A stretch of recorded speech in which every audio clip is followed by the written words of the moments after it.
అవి మహానటి సావిత్రి గారి శకం ముగుస్తున్న రోజులు. మహానటి తర్వాత ఆ స్థానాన్ని ఎవరు భర్తీ చేయగలరు అని సినీ ప్రముఖులు ఆందోళన పడుతున్న రోజులు. అప్పుడే స్టార్గా ఎదిగారు వాణిశ్రీ గారు. మరో సావిత్రి అవుతుంది అన్నారు. కానీ సావిత్రి గారి ప్రభావం తన మీద పడకుండా ఎన్నో జాగ్రత్తలు తీసుకున్నారు వాణిశ్రీ గారు. తనకంటూ ఓ ప్రత్యేక శైలిని అలవరుచుకుంటూ మహాకళాభినేత్రి వాణిశ్రీ గారయ్యారు.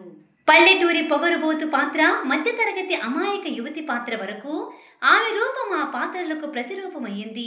వెండి తెరపై వెలుగురేఖలా మెరిసిన కళాభినేత్రి వాణిశ్రీ గారు. ప్రేక్షకుల గుండెల్లో నిలిచిపోయిన మొదటి రంగుల రాణి వాణిశ్రీ గారు. చిన్న కవ్వింపుతోనే అనేక భావాలు పుట్టించగలిగే అందాల నటీమణి మన వాణిశ్రీ గారు. అందుకే సినీ జగతిలో ఆమె ప్రయాణం మరిచిపోలేని ఓ మధుర జ్ఞాపకమయ్యింది. వాణిశ్రీ గారి అసలు పేరు రత్నకుమారి. కళాభినేత్రిగా అభినయంలో తనకు సాటి మరొకరు లేరని, అశేష ప్రజల హృదయాల్లో అభినేత్రిగా నిలిచిపోయిన మరొక మహానటి. సుమారు 15 ఏళ్ల పాటు సినీ రంగాన్ని రాణిలా ఏలింది. అయితే ఎన్టీఆర్ గారితో ఎదురులేని మనిషి అనే సినిమా షూటింగ్ సమయంలో వాణిశ్రీ గారు హీరోయిన్గా నటించడానికి అంగీకరించారు. ఆ రోజు ఉదయమే ఆమె షూటింగ్కి వచ్చారు. ఆ రోజు సాంగ్ని షూట్ చేస్తున్నామన్నారు. పైగా వానపాట చిత్రీకరణ. అందుకే వాణిశ్రీ గారు కాస్త ఇబ్బంది పడుతూనే ఆ రోజు షూట్లో పాల్గొన్నారు. కట్ చేస్తే ఆ పాట షూటింగ్ స్టార్ట్ అయ్యింది.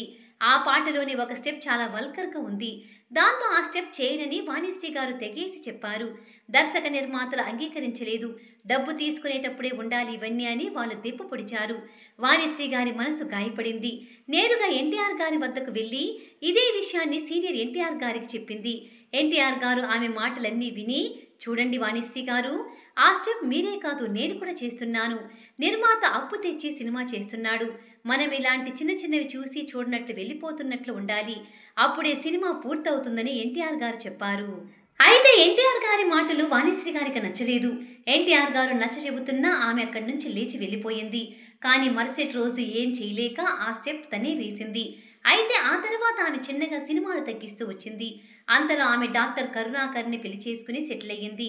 ఇక ఆ తర్వాత సెకండ్ ఇన్నింగ్స్లో మొదలుపెట్టి మంచి చిత్రాల్లో నటించి మెప్పించారు.